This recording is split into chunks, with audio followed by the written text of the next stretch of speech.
जय हिंद दोस्तों, आप लोगों का स्वागत है गुलशन गुप्ता एजुकेशन में। आज आप लोग को दोस्तों पॉकेट जीके समान ज्ञान खान सर का बुक है दोस्तों। आज क्लास नंबर 2 लिए दोस्तों, क्लास नंबर 2 है जिसमें all competitive exam theory class है दोस्तों। पॉलिटी स्टार्ट किए जिसमें क्लास 1 हम दे दिए थे, आज क्लास नंबर 2 है। चैप्टर का नाम है भारत का संवैधानिक विकास, जिसमें हम आप लोग को पार्ट 1 में क्लास 1 में यहाँ तक पढ़ा दिए थे, यहाँ तक हम करवा दिए थे। आज इससे आगे करवाने वाले हैं 1892 का भारत परिषद अधिनियम। इसके द्वारा एक समिति एवं अप्रत्यक्ष निर्वाचन प्रणाली की शुरुआत की गई थी।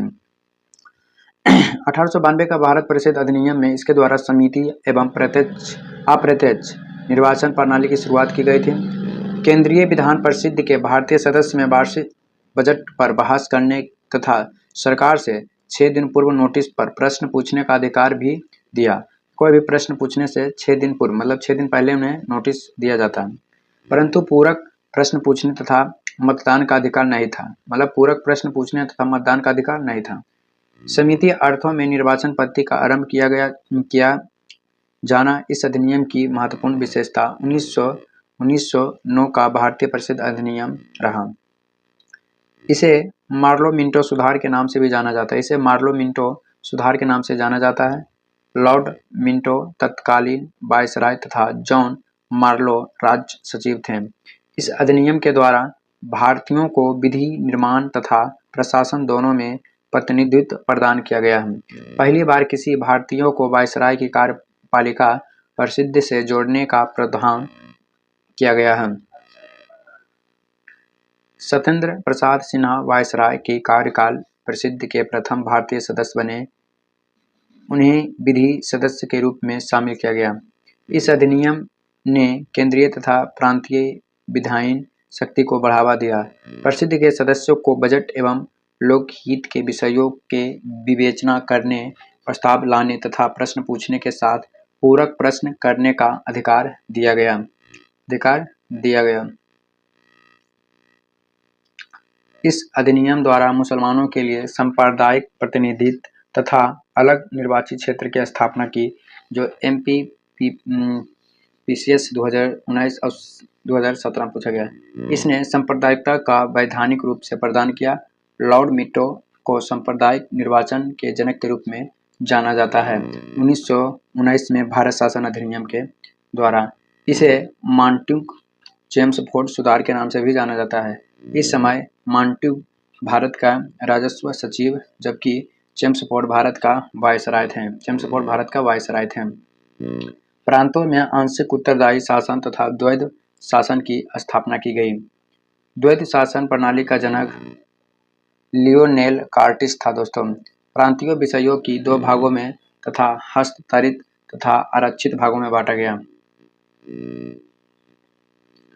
हस्तचलित विषयों का प्रशासन गवर्नर उन मंत्रियों की सहायता से करता था जो विधान परिषद के प्रति उत्तरदायी थे, जबकि आरक्षित विषयों पर गवर्नर कार्यपालिका परिषद की सहायता से शासन करता था। इस अधिनियम के द्वारा पहली बार केंद्र में द्विसदनीय व्यवस्था स्थापित की गई। इस अधिनियम के तहत पहली बार प्रत्यक्ष निर्वाचन की व्यवस्था प्रारंभ की गई। भूमि कर या आय के आधार पर सीमित संख्या में लोगों को मताधिकार प्रदान किया गया। सांप्रदायिकता के आधार पर सिखों, भारतीय ईसाइयों, बंगाल भारतीयों और यूरोपियों के लिए अलग निर्वाचन के सिद्धांत को लागू कर दिया गया। इस अधिनियम में पहली बार उत्तरदायी शासन शब्द का प्रयोग किया गया। इस अधिनियम में एक लोक सेवा आयोग गठन का प्रावधान किया गया था।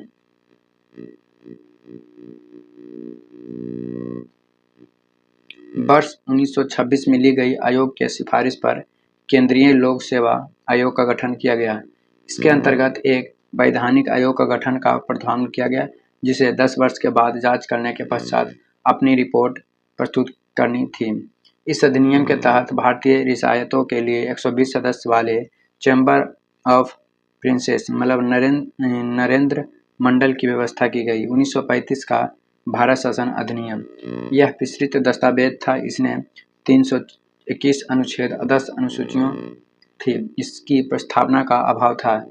इस अधिनियम द्वारा अखिल भारतीय संघ की स्थापना का प्रावधान किया गया, जिसे ब्रिटिश भारतीय प्रांत तथा कुछ भारतीय रियासतों को मिलाकर स्थापित किया जाना था। हालांकि यह व्यवस्था कभी भी अस्तित्व में नहीं आई।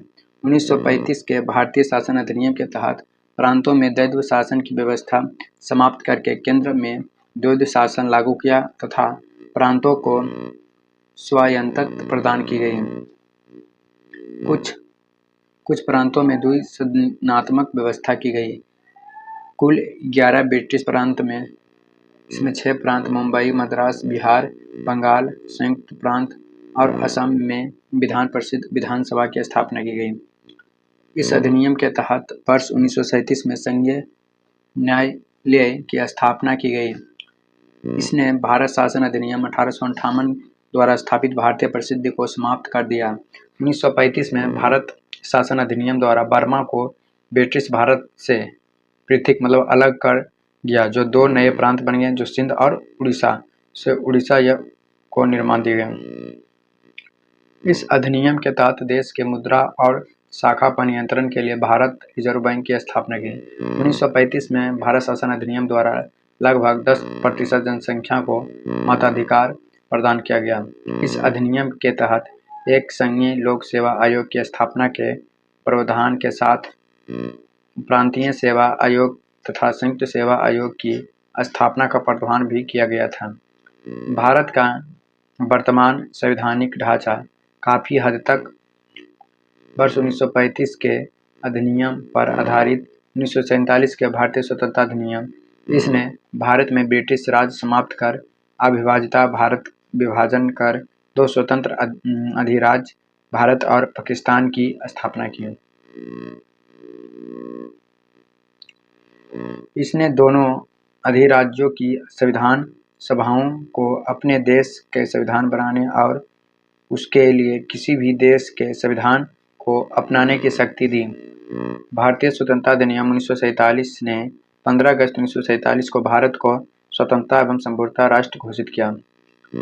इस अधिनियम के द्वारा ब्रिटिश शाही उपाधि से भारत का सम्राट शब्द समाप्त कर दिया गया।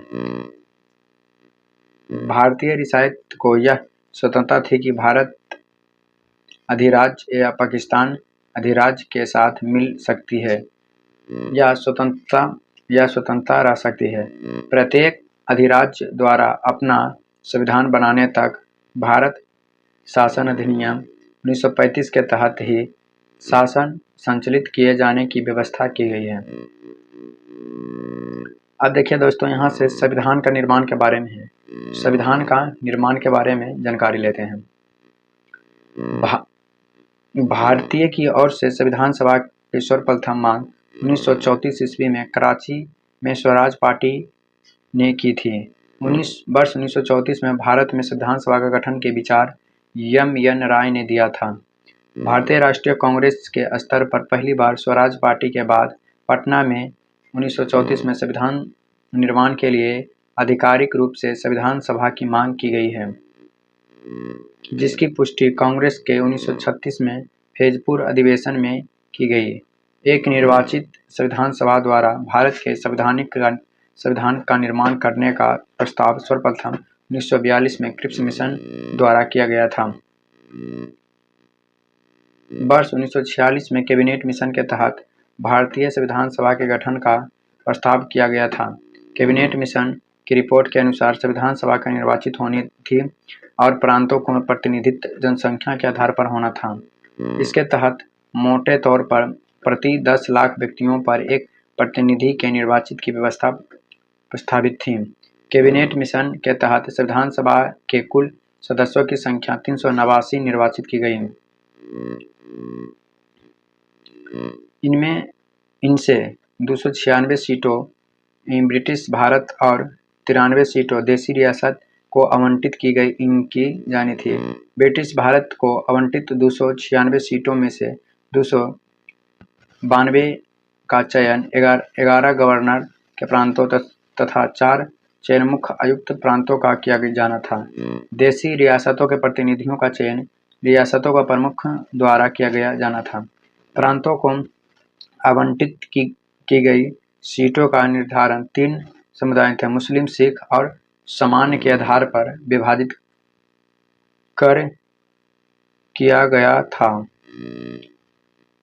संविधान सभा मुख्यतः अप्रत्यक्ष निर्वाचन का परिणाम था। प्रांतों के विधानसभाओं को निर्वाचित प्रतिनिधियों का उपयोग निर्वाचित मंडल के रूप में किया गया था। यह निर्वाचन वयस्क मताधिकार पर आधारित नहीं था। 1935 के अधिनियम के अनुसार मताधिकार कर, शिक्षा और संपत्ति के आधार पर सीमित था। संविधान सभा की पहली बैठक 9 दिसंबर 1946 के नई दिल्ली में संपन्न हुई थी। इस बैठक का मुस्लिम लीग ने बहिष्कार करते हुए अलग पाकिस्तान और अलग संविधान की मांग की। अतः पहली बैठक में केवल 207 सदस्य, जिसमें 9 महिला ही उपस्थित रहे और जो कि कांग्रेस के सदस्य थे। देशी रियासत हैदराबाद ने संविधान सभा की पहली बैठक में भाग नहीं लिया। सबसे वरिष्ठ सदस्य डॉक्टर सचिदानंद सिन्हा को संविधान सभा का प्रथम बैठक की अस्थायी अध्यक्ष चुना गया।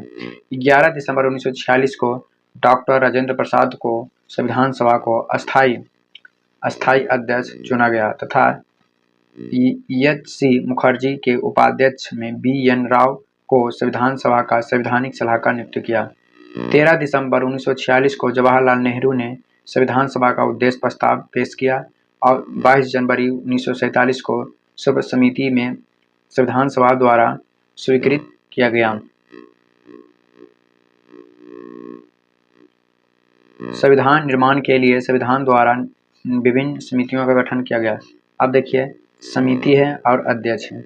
संघ शक्ति समिति के जवाहरलाल नेहरू, संघीय संविधान समिति के जवाहरलाल नेहरू, प्रांतीय संविधान समिति के सरदार वल्लभ भाई पटेल, प्रारूप समिति के बी और भीमराव अम्बेडकर, मौलिक अधिकार एवं अल्पसंख्यकों संबंधी परामर्श के लिए सरदार वल्लभ भाई पटेल, मौलिक अधिकार एवं उप समिति जे.वी. कृपलानी, अल्पसंख्यक या उप समिति एच.सी. मुखर्जी, प्रक्रिया विषयक नियमों संबंधी समिति राजेंद्र प्रसाद, राज्यों के लिए समिति राजेंद्र प्रसाद संचालक समिति है,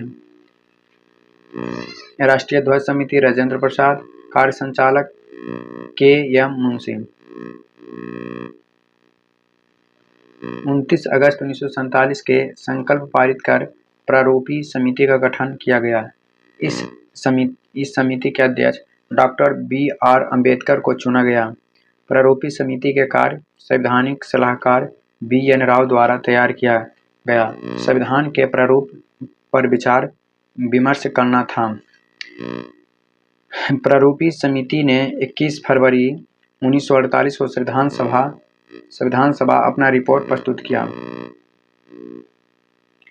प्रारूपी समिति मतलब कुल 7 सदस्य थे।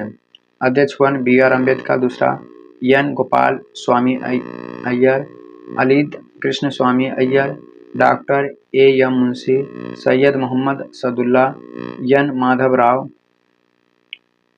सतमा टी.टी. कृष्ण माचारी। संविधान सभा के प्रथम वचन 4 और 9 नवंबर 1948 तथा दूसरा वचन 15 नवंबर 1948 से 17 अक्टूबर 1949 तक, तीसरा वचन 17 से 26 नवंबर 1949 तक चला। भारतीय संविधान के निर्माण और उनके अंकित होने तक कुल 11 अधिवेशन, जिसमें कुल अवधि 165 हुई थे, जिनमें से 114 दिन संविधान के प्रारूप पर विचार किया गया था। 11वें अधिवेशन के अंतिम दिन 26 नवंबर 1949 को संविधान सभा द्वारा संविधान को अंकित किया गया था।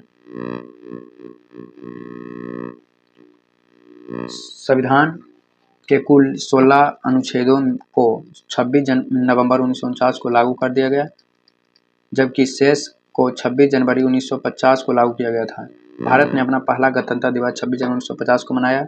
संविधान सभा में महिलाओं सदस्य की संख्या कितना थी? 15। संविधान सभा में शामिल महिलाओं सदस्यों में विजय लक्ष्मी पंडित, सुचेना कृपलानी, मालती चौधरी, सरोजिनी नायडू, हंस मेहता, राजकुमारी अमृता कौर, पूर्णिमा बनर्जी, रेणुका राय, कमला चौधरी, लीला राय, बेगम एजाज रसूल, अम्मी स्वामीनाथन, जी दुर्गाबाई, दाक्षायणी बेल यूथन और येनी मेस्कार्नी थी। 24 जनवरी 1950 को डॉक्टर राजेंद्र प्रसाद को भारत के प्रथम राष्ट्रपति चुने गए थे। संविधान सभा के सदस्यों में 24 जनवरी 1950 को भारत के संविधान पर हस्ताक्षर किया गया। संविधान सभा द्वारा 22 जुलाई 1947 को राष्ट्रीय ध्वज, 24 जनवरी 1950 को राष्ट्रीय गीत और राष्ट्रीय गान को अपनाया गया था। मूल भारतीय संविधान प्रेम बिहारी नारायण रायजाद द्वारा हस्तलिखित था। संविधान सभा द्वारा मई 1949 को राष्ट्रमंडल में भारत का सदस्यता का स्थापन किया गया। पहली बैठक 9 दिसंबर 1946। अस्थायी अध्यक्ष डॉक्टर सचिदानंद सिन्हा, अस्थायी अध्यक्ष डॉक्टर राजेंद्र प्रसाद, उपाध्यक्ष एच.सी. मुखर्जी, संवैधानिक सलाहकार सर बी.एन. राव। संविधान निर्माण में लगा समय 2 वर्ष 11 महीने 18 दिन। प्रारूपी पर बहस 114 दिन हुआ था। कुल व्यय कितना खर्चा हुआ था? 63,96,729 रुपया। कुल वचन 3 वचन। संविधान का अपनाया गया 26 जनवरी 1949, लागू का हुआ 26 जनवरी 1950। कैबिनेट मिशन योजना के आधार पर भारत के अंतरिम सरकार का गठन किया गया था। 2 सितंबर 1946 को अंतरिम सरकार का गठन किया गया। इनमें मुस्लिम लीग के सदस्य शामिल नहीं हुए, हालांकि उन्हें शामिल होने के विकल्प खुला रखा गया था। अंततः 26 अक्टूबर 1946 को जब सरकार का अपना गठन किया गया, तब मुस्लिम लीग के 5 प्रांतियों लियाकत अली, जोगेंद्र नाथ मंडाला, आई चुंद्रीगर, अब्दुर रब नस्तार और गजनफर अली खां के कैबिनेट में शामिल किया गया। जवाहरलाल नेहरू उपाध्यक्ष, विदेशी मंत्रिमंडल संबंधित मामला, सरदार वल्लभ भाई पटेल सूचना और प्रसारण तथा गृह, श्री राजगोपालाचारी शिक्षा और लियाकत अली वित्त। जोगेंद्र नाथ मंडाला विधि है, असफ अली रेल है, डॉक्टर राजेंद्र प्रसाद खाद्य एवं कृषि है, डॉक्टर C.H. भाभा कार और खनन एवं शक्ति है, बलदेव सिंह रक्षा है, आई चुंद्रीकार वाणिज्य है, अब्दुर रब नस्तार संचार और डाक वायु है, गजनफर अली खां स्वास्थ्य है और जगजीवन राम श्रम है। रियासतों के सरदार पटेल को नेतृत्व में भारत संघ में शामिल किया गया। हैदराबाद रियासत को पुलिस कार्रवाई के द्वारा, जूनागढ़ रियासत को जनमत संग्रह के आधार पर तथा जम्मू और कश्मीर रियासत को विलय पत्र पर हस्ताक्षर द्वारा भारत में शामिल किया गया। वीडियो अच्छा लगा तो चैनल को सब्सक्राइब, वीडियो को शेयर करें। अगला चैप्टर आएगा दोस्तों संविधान का स्रोत। दोस्तों वीडियो अच्छा लगा तो चैनल को सब्सक्राइब, वीडियो को शेयर कर आप लोग करें। शुभ हो दोस्तों, रिवीजन के लिए हेल्पफुल होगा। एक चैप्टर मतलब 2 क्लास में कंप्लीट करा दें।